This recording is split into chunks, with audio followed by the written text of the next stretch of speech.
The Global StarCraft 2 Team Link has been brought back for its first season of 2012, with 10 teams entering the tournament, but only one can be called champion. I'm Eric Tschanz here with your GSTL recap.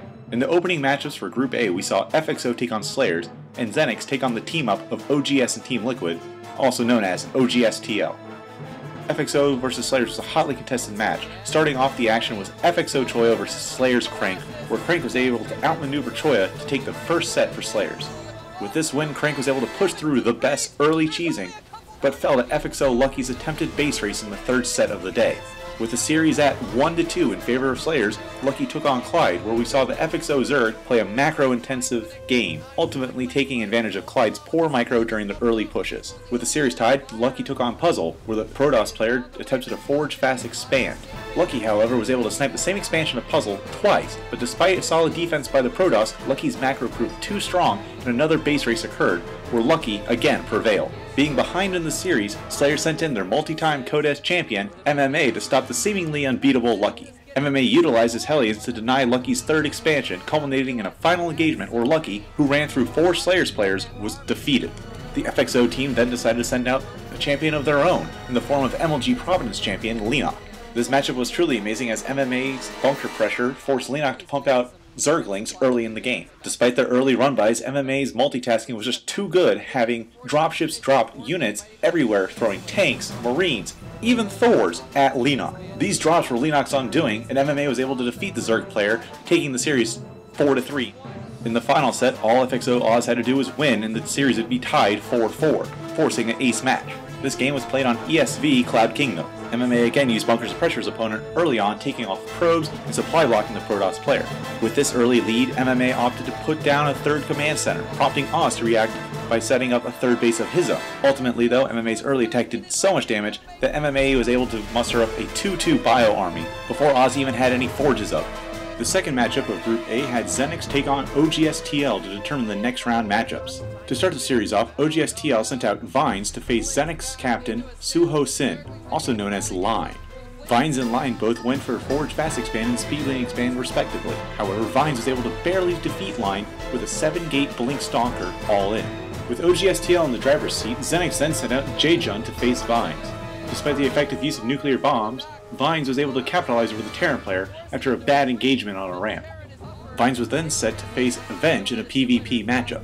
The game displayed poor micro on behalf of both Protoss players, seeing Zealots getting kited to death by Stalkers, leading Avenge to take the set, bringing the score to 1-2 in favor of OGSTL. Avenge was then paired up against the STC, where excellent force fields were used in the first engagement, but ultimately the STC was able to capitalize over several engagements. OGSTL seemed close to winning the match with only Treem standing in their way. Early in the game, Treem Chrono boosted Zealots and Stalkers to put out some early pressure on the STC. In turn, the Terran player hit Ghost and his medevacs to flank his opponent. In the end, Treem won the engagements and kept the Xenix team's hopes alive. With the series at 2-3, OGSTL then sent out Nada to take on Treem. The Protoss player went for a 1-gate expansion while the Terran went for a 1-Rax fast expand. Later into the game, the Banshees came out into play. Nada did a 2-base timing attack with Marines, tanks, and Banshees. Nada was then able to contain and take a third. Despite the pressure from Nada, Treem was able to edge out the win and tie the series up 3-3. The next set saw former Brood War player Finn, also known as 4GG, take to the field. After an early engagement, Treem was able to take a huge upgrade advantage, and from that point on it was the end for the former Brood War pro. With the 8th and potentially final game, OGSTL sent out Supernova to stop Treem's impressive run. Supernova went for a 1-1-1 timing, while Treem opted for a 1-base Colossi build. Supernova was able to slowly and methodically push with tanks, eventually taking the game from Treem and forcing an ace match. With the series tied 4-4, OGSTL kept Supernova on the field, while Xenix sent out the young Zerg player Life. Supernova started off with the Reactor Hellion Expand, while Life went for the Speedling Expand, eventually making a very unconventional composition of Roaches, Hydras, and Infestors. Finally, when Supernova and Life faced in a large engagement, the Terran player was able to take out the Zerg, as well as knock Xenix down to the losers bracket to take on FXO, and send OGSTL into the second round to face the Slayers clan. The second day of preliminary matches started with New Star Hoso facing deadly partnership of StarTale and Quantic Gaming. First out for New Star was Sting taking on the formidable 2011 MLG Raleigh champion, Bomber. This game was rather quick as a proxy racks by Bomber ultimately led him to lead a Marauder army to rain terror on Sting's forces. Down one game, Seal took to the field and was able to press the action against Bomber, eliminating Bomber's Hellions at the front of Seal's base, and then winning an early engagement. As the game progressed, Bomber was able to slowly build up units and ultimately force a sort of a base race, edging out a win against the Zerg. Bomber's next opponent was the Protoss player Sage. Early into the game, Bomber's attempt to put pressure on the Sage was easily repelled, but a series of drops and engagements ultimately led Bomber to defeat the Protoss, putting Startail Quantech one step closer to victory. In the fourth match of the day, New Star Hoso sent out Sand in another TVP matchup.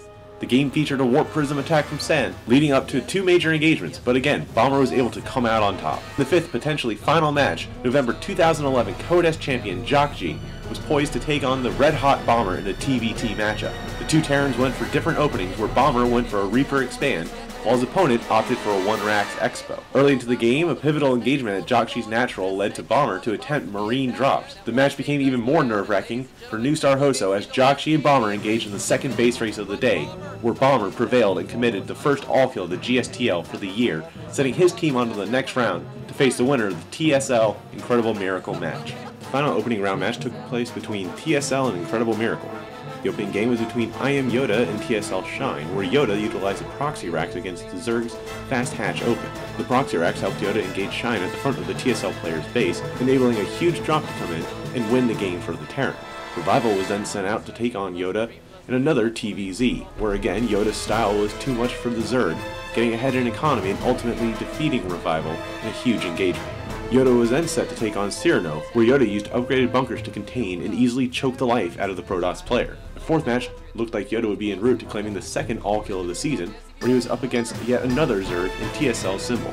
Early into the game, Symbol opted to put pressure on the Terran with a roach attack, and later getting a huge surround.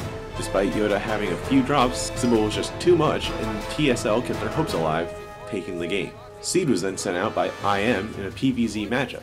Again, early into the game, Symbol went for a roach attack, but despite the several engagements that followed up, where the Protoss used a Vortex, the TSL Zerg was able to come out on top and put TSL just one game behind in the series. With the threat of losing their lead looming, IM sent out the powerhouse that is known as MVP to take out Symbol. The game saw MVP utilize drops in Hellion Rumbys, and then eventually use a quote-unquote map hack with his scans, allowing him to take the win and put IM one step closer to facing Startail Quantech in the next round. TSL sent out Polt to take on MVP in a TVT. The game had a 1-Rax Expo Open take on a Cloak Banshee Open, where the Banshees did a good amount of damage. However, MVP was able to capitalize off an engagement that allowed him to easily win the final battle, sending IM onto the next round and dropping TSL to the losers bracket, where they will face New Star Hoso. That's it for this week. Next week, we'll see the losers of the opening round matches fight it out to determine who will keep their season alive. FXO will take on Xenix to determine who will face MVP, and New Star Hoso will take on TSL to have an opportunity to take on the Prime Clan. For more StarCraft 2 news, visit ESFIworld.com and follow us on twitter.com/ESFI.